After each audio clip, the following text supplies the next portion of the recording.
Are you tired of living paycheck to paycheck, drowning in debt, constantly stressed about money? You're not alone. A majority of Americans are in this exact same boat. When you look at living paycheck to paycheck, 62% of Americans report that this is the exact scenario that they are in. Among these consumers that earn $50,000 or less, 77% of those were living paycheck to paycheck. When you get 50,000 to that 100,000, 67% are paycheck to paycheck. Even when you get to that $100,000 or more, 45% of those individuals are paycheck to paycheck. In short, living above your means has been something we've seen for a considerable amount of time, but regardless of how much money you earn, they are still living paycheck to paycheck. So what exactly does it mean when you think of living beyond your means? Now, this of course relates to spending more than your income. When you think the very clear example, if you make $5,000 a month, you're spending $6,000 a month, you are living above your means. There is going to be a break point where you cannot borrow any more money, or you get to the point where you can't afford exactly what you have. But this can also include not saving for emergencies. When you think of individuals, again, kind of paycheck to paycheck, if a car repair happens, if an emergency happens, if there's a medical bill, if you get laid off, it just snowballs that much faster when you are in this scenario. Now, another thing that we look at, prioritizing short term over long term.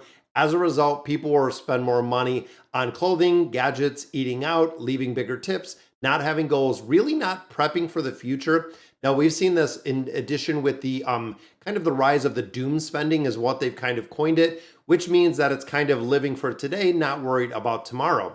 Now, this can also include keeping up with the Joneses, spending too much to keep up with your neighbors, people in your neighborhood, or the circles that you're in, impulse buying, poor budgeting, and of course, having too much high interest debt can definitely be detrimental.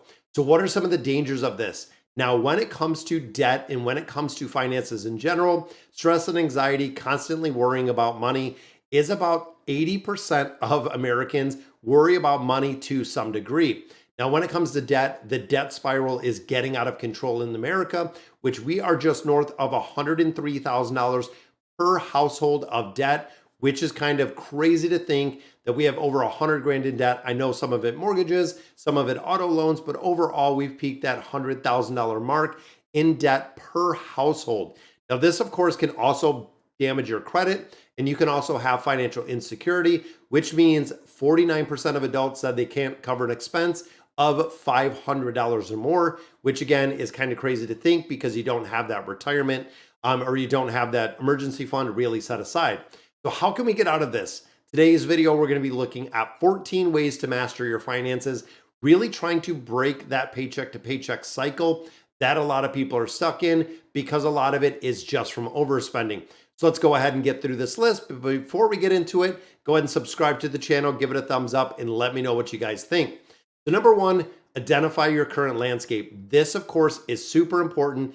Look at your income, look at your expenses, look at your debts, look at your assets.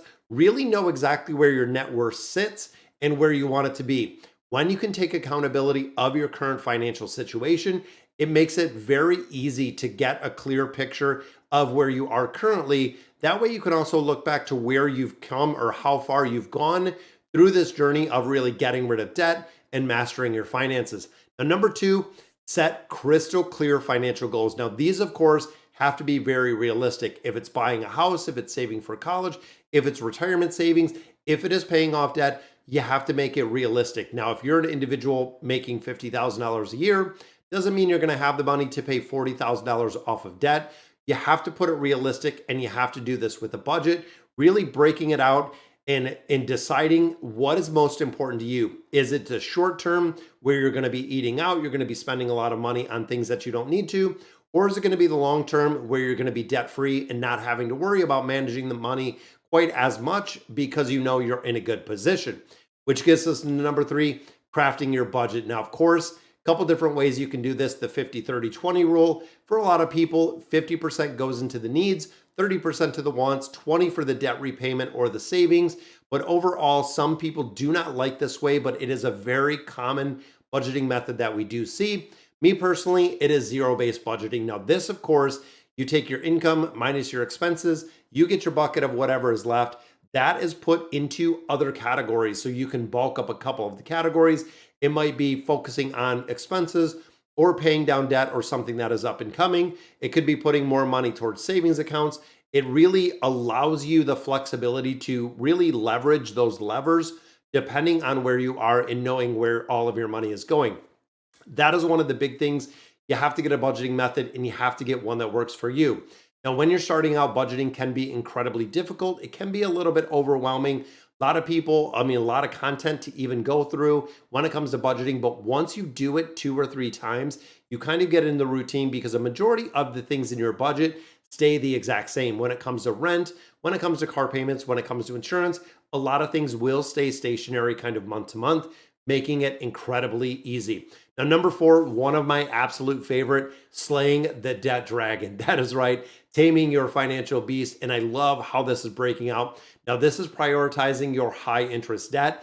That is the dragon. That is the one that you have to kill. It is the one that really crushes individuals and crushes them literally forever. If you're carrying high interest debt, credit card debt, particularly when you're looking at 20, 25, 30% ratios or interest rates on those, it is kind of crazy. Now, of course, we have 2 methods to do this. Number 1 is the debt avalanche. Number 2 is the debt snowball. For a majority of individuals, debt snowball, including Dave Ramsey, it's going to work incredibly well because of the psychological factor of prioritizing your debts from the smallest to the largest, starting with that smallest one and systematically knocking it out. Now, of course, mathematically, I use the debt avalanche method because not only does it allow you to systematically or mathematically pay down your debt, you actually go from your highest interest rate to your lowest interest rate. Every single dollar gets pushed right into that highest interest rate until that debt is gone.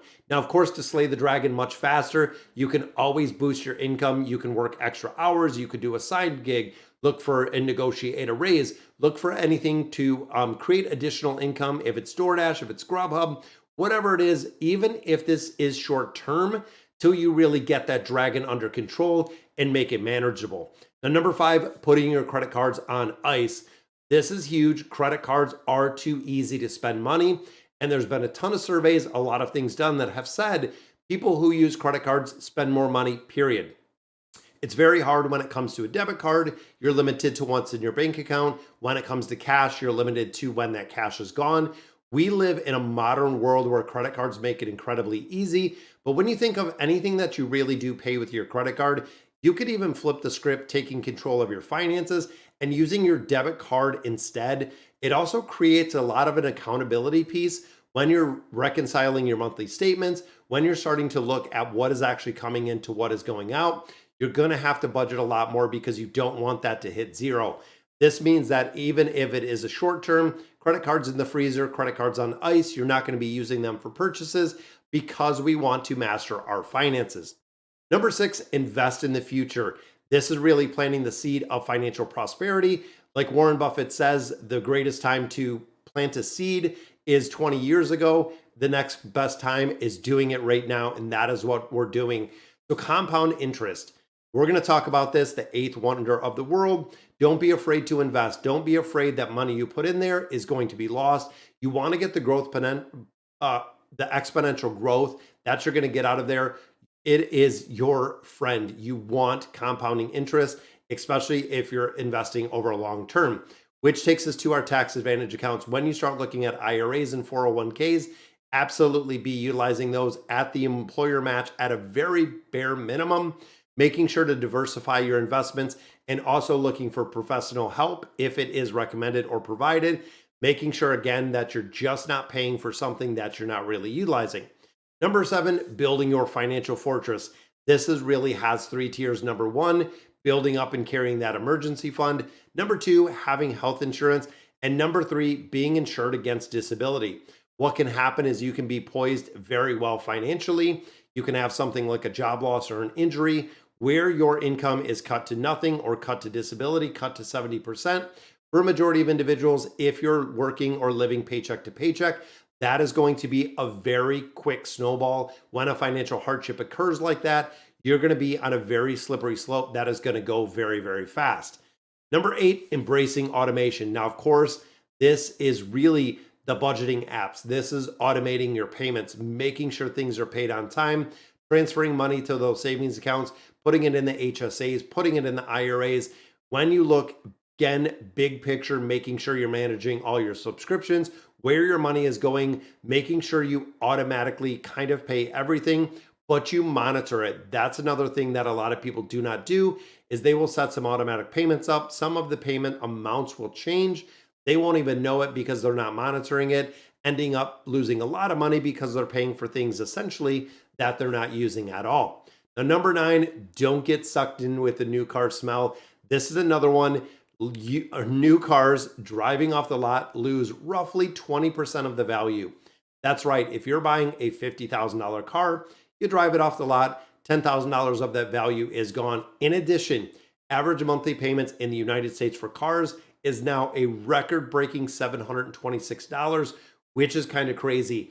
If you can get a car that's 2 or 3 years old, not only are you cutting probably about 20 to 30% of depreciation off of that vehicle, your monthly payment will be much lower. And some of the cars that people are buying and turning in now, we see cars that are 2 years old that have 7,000 miles on it. It's pretty much in its entirety a brand new car. With the amount of people that are working remote, that are working from home, that don't commute as much, we are seeing a lot of used cars that are coming up. And of course, I work in the financial industry, but a lot of these cars are coming up with very, very low mileage on them, meaning that the depreciation is out the door. You're still getting a brand new car, which works incredibly well. Number 10, buying the right sized home. That is right. When you start in looking at the most expensive thing you're ever going to buy, it is a mortgage, the biggest bill you're probably ever going to have in your life. Now, with this, if you're doing a 30-year mortgage, even at current interest rates, you pay for your house about 2.5 times. So you pay essentially your bank, let's say, for instance, you get a $300,000 mortgage, you pay your $300,000 mortgage, you kick in about another 100K, then you pay your $300,000 mortgage. And essentially, after those 30 years, you do own your home. This is the reason when you think of cash flow and when you think of kind of the cash management, if you're in an expensive home and if you're paying for that in its entirety, carrying it out for 30 years at current rates is going to be a ton. I mean, you're probably spending $400,000, $500,000 just in interest over that 30-year period because of where the rates are today. The number 11, seeking wisdom. That is right. Read books, read articles, watch YouTube channels, seek professional advice, join online communities. There is a ton of information when you look at financial trends and strategies, ways to really save money, things like this that we go through, mastering your finances and paying attention. But you also have to do the application portion of it. As much as I love talking about it and as much as I do save people money, it is up to you ultimately to hold yourself accountable to being able to do it. Number 12, shifting your mindset from really the abundance mindset to really having that financial responsibility mindset and really getting more focused on not so much the scarcity mindset, but really trying to figure out exactly where you are. The delayed gratification, of course, is great for this. The immediate gratification of buying something, learning long-term prioritize with the gratification, meaning that if you see something you like, wait a couple days, see if you like it after those few days, which means, boom, you can go ahead and buy it as long as you budget for it and you know it's in the budget. Number 13, this we talked about a little bit, reviewing your budget on a regular basis. This might mean 30 to 60 days, depending if you've had your budget for a while. But overall, you periodically want to adjust, whether it's investments, whether it's savings, whether it's whatever you have automatic. You want to make sure that you're adjusting it to fit into your niche and exactly whatever you're working on. And the final one, make it a lifestyle, not a chore. This is the part where I feel a lot of people really miss. When you look at financial education and financial management, it is a journey that is ever going to evolve and change. It is not a destination where you're going to hit a point and you're going to be completely done. This also does include discussing all of your goals with friends, with families, with your kids. The financial journey is more successful when you have people who support you in that journey. And then always remember, you are not alone. Just like the debt-free journey right back here, financial freedom is a dream of millions of people, but a lot of them don't have the discipline to hit it, making sure that they are completely debt-free when they get into retirement. I see a lot of individuals that go into retirement still having, 15, 20, 30 years on a mortgage. Cash flow when it comes to a fixed income like Social Security, they can no longer afford the monthly payments. And then, of course, it's kind of a snowball effect from there. So, guys, this is covering 14 ways to master your finance. Let me know in the comments what you guys think, and I'll catch you in the next video.